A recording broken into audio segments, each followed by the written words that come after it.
అందరికీ నమస్తే అండి. నేను Harinath Yadav. Welcome to our channel Andhra vision.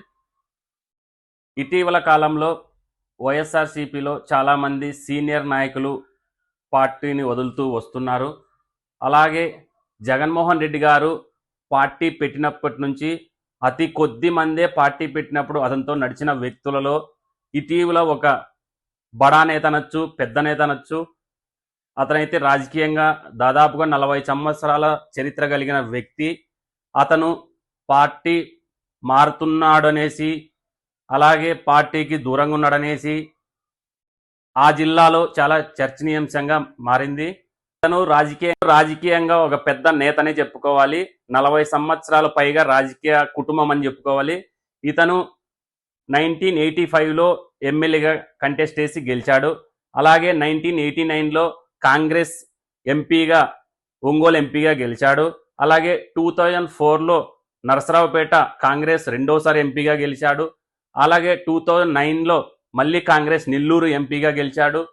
అలాగే 2012లో బై ఎలక్షన్లో వైఎస్ఆర్సీపీ తరఫున గెలిచాడు. అలాగే 2014లో కూడా నెల్లూరులో వైఎస్ఆర్సీపీ తరఫున ఎంపీగా గెలిచాడు.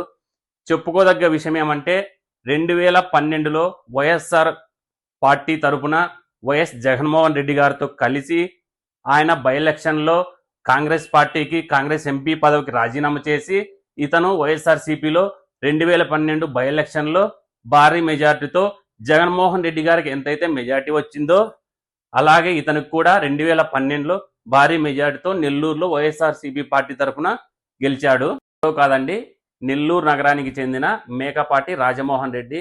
ఇతనికి నెల్లూరులో మంచి పట్టున్న నాయకుడు. ఇతని ఫ్యామిలీ కూడా 40 సంవత్సరాల పైగా రాజకీయాల్లో ఉన్న ఫ్యామిలీ కావచ్చు.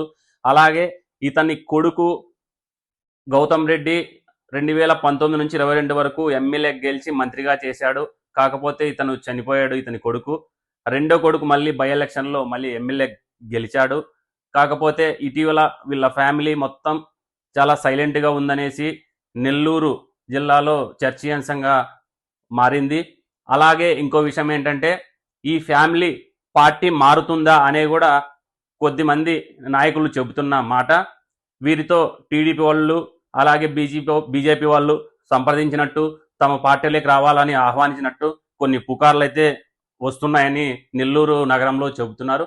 అలాగే వీళ్ళు రాబోయే ఎలక్షన్లో ఏ పార్టీ నుంచి పోటీ చేస్తారు, లేకపోతే వైఎస్ఆర్సీపీలో నుండి పోటీ చేస్తారనేది చర్చనీయాంశంగా మారింది. ఎందుకంటే వీళ్ళు ఇటీవల కాలంలో, మేకపాటి రాజమోహన్ రెడ్డి గారు ఇటీవల కాలంలో జగన్ చుట్టూ ఒక కోటరీ ఉందనేసి, ఆయనకు భజన చేస్తున్నారనేసి కొన్ని మాటలు చెప్పారు. ఆ వీడియో ఒకసారి చూద్దాం.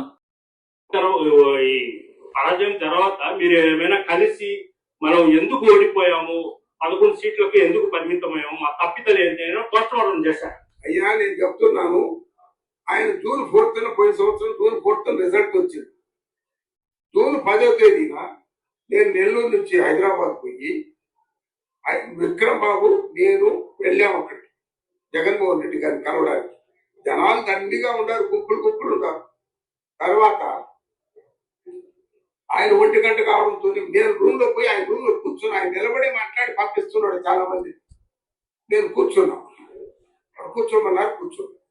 పెద్ద వయసు కదా, అందుకని అవతల 1 గంటకు ఆయన లేచాడు. అదన్నా అన్న భోజనానికి పోతా ఉన్నాడు. అయ్యా మేం భోజనానికి ఏంది నాయన, 7 మంది ఉన్నాం జనాలు, వాళ్ళందరినీ చూసుకొని మీరు నేను భోజనానికి మేము బయటకు పోతానంటే, లేదు మీరు రండి తప్పనిసరిగా అని చెప్పి ఆయన, మీరు ఇట్లా రండి, నేను ఇట్లా అందరూ ఉన్నారు ఈ పద్ధతిలో మొత్తం వరండా అంతా నిలబడి ఉన్నారు జనాలు, నేను ఇట్లా వస్తానని చెప్పి అందరినీ కలుసుకుంటా వచ్చే తల్లికి 1 గంట నుంచి 2 గంటలు అయితే 2 గంటలకు లోపలికి వెళ్ళాం. నేను విక్రమ్, జగన్మోహన్ రెడ్డి గారు, భారతమ్మ ఆయన శ్రీమతి, మేము నలుగురమే.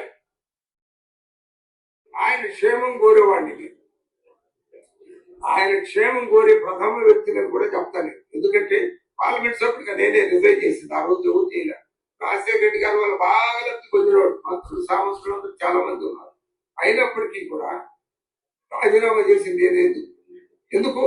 ఈ అబ్బాయి పనికొస్తాడు, వాళ్ళ ఆయన లేని లోటు తీరుస్తాడు, రాష్ట్ర ప్రజలకు పనికొస్తాడు, రాష్ట్రం అభివృద్ధి చెందుతుంది అనే ఉద్దేశంతో తను ఎమ్మటి నడిచాను. మరి నాకు నాకు చాలా ఇబ్బందులు కూడా కొన్ని ఎదురైనాయి. కాకపోతే నాలో నిజాయితీ ఉంది కాబట్టి ఎవరేం చేయలేకపోయారు. వాళ్ళు సోనియా గాంధీ అనుకుంటే నేనెంత 2 ఏళ్ల మధ్య కంటే నా అప్రయోజులు బయటకు వస్తాయి. జగన్మోహన్ రెడ్డి 16 ఏళ్ళు జైల్లో పెట్టింది. నేను ఒక లెక్క అమ్మకి. అందువల్ల ఎందుకు అంటే ఆ పద్ధతుల్లో నడిచిందా వ్యవహారం. అటువంటి పరిస్థితుల్లో జగన్మోహన్ రెడ్డి పనికొస్తాడు. వాళ్ళ ఆయన లేని లోటు తీరుస్తాడు. రాజశేఖర రెడ్డి గారు లేని లోటు. రాజశేఖర రెడ్డి గారు కంటిన్యూస్ గా 2వ సారి కూడా అయ్యాడు కదా ముఖ్యమంత్రి. బహుశా బతుకుంటే ఆయన 3వ సారి 4వ సారి కూడా అయి ఉండేవాడేమో. అందువల్ల జగన్మోహన్ రెడ్డి కూడా ఆ విధంగా ఉండాలి కదా. నేను ఇప్పటికీ జగన్మోహన్ రెడ్డికి మనవి చేసేది ఏంటంటే నువ్వు ఎవరిని పాటించాల్సిందే పనిలే. రాజశేఖర రెడ్డి గారిని పాటించు, వాళ్ళ తండ్రి గారిని పాటించు. ఆయన అడుగుతాడు నడు, చెప్పిన మాట కట్టుబడి. ఏ మాత్రం నువ్వు అది నీ పార్టీ ప్రెసిడెంట్ నువ్వు ఊరేం చేయలేడా, నిన్ను అట్టనలేరు కూడా. అందరూ నువ్వు ఒకటైతే సున్నాలు అందరూ ఇంకా సున్నాలు పెంచుకుంటా పోతే కానీ నీకు వాల్యూ రాదు. అంతేగాని సున్నాలు తగ్గించుకుంటా పోకూడదు. అందుకని నేను ఇదే బహిరంగంగా ఇప్పుడు చెప్తున్నా, టీవీ ద్వారా చెప్తున్నా, ఇప్పుడు చేరిపోతుంది చేసేది. నువ్వు నీ రాష్ట్ర వైఎస్ఆర్ పార్టీ అధినేత నువ్వు ఒకటైతే మేమందరం సున్నాలమే. సున్నాలు ఇంకా చేర్చుకుంటా పోతే కోట్లు, 100 కోట్లు, 1000 కోట్లు, లక్షల కోట్లు. అట్లా కాకుండా ఈ పద్ధతులు తగ్గించుకుంటా పోతే ఎవరు మిగలకపోవచ్చు. కొంతమంది ఉంటే ఉండొచ్చు. అట్లా కాదు ఇప్పుడు మనకు కావాల్సింది. ఇప్పుడు 40% ఉంది మనకి. అది 50-55కు కావాలా రేపు. 52-53 పోతే మిగతా వాళ్ళు అందరూ కలిసిన మనం ఎవరేం చేయలేదు.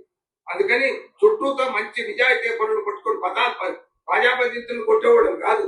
నిజాయితీ పనులు నువ్వు చేసే తప్పులే ఎన్నో ఉంటే విమర్శించేవాడు. గుర్తు చేయకూడదు మనం అని చెప్పేవాళ్ళు. అటువంటి వాళ్ళని పెట్టుకోవాలి ఎంబడి.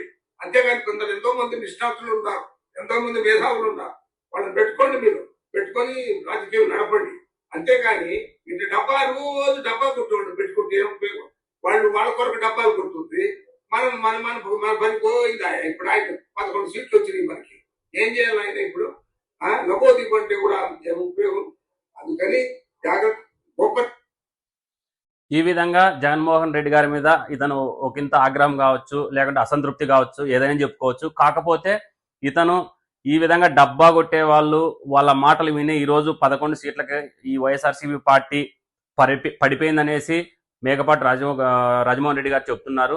ఏది ఏమైనా కూడా ఇతను వచ్చే ఎలక్షన్లకి ఏ పార్టీకి వెళ్తాడో, లేదంటే వైఎస్ఆర్సీపీలోనే ఉంటారా అనేసి చాలా మంది అనుకుంటున్నారు. కాకపోతే ఇలాంటి సీనియర్ నేతలు వైఎస్ఆర్సీపీలోనే ఉండి వైఎస్ఆర్సీపీ పార్టీ తరఫున ఏదైనా కానీ పోటీ చేయాలనేసి వైఎస్ఆర్సీపీ కార్యకర్తలు కోరుకుంటున్నారు. ఓకే, థ్యాంక్ యూ అండి.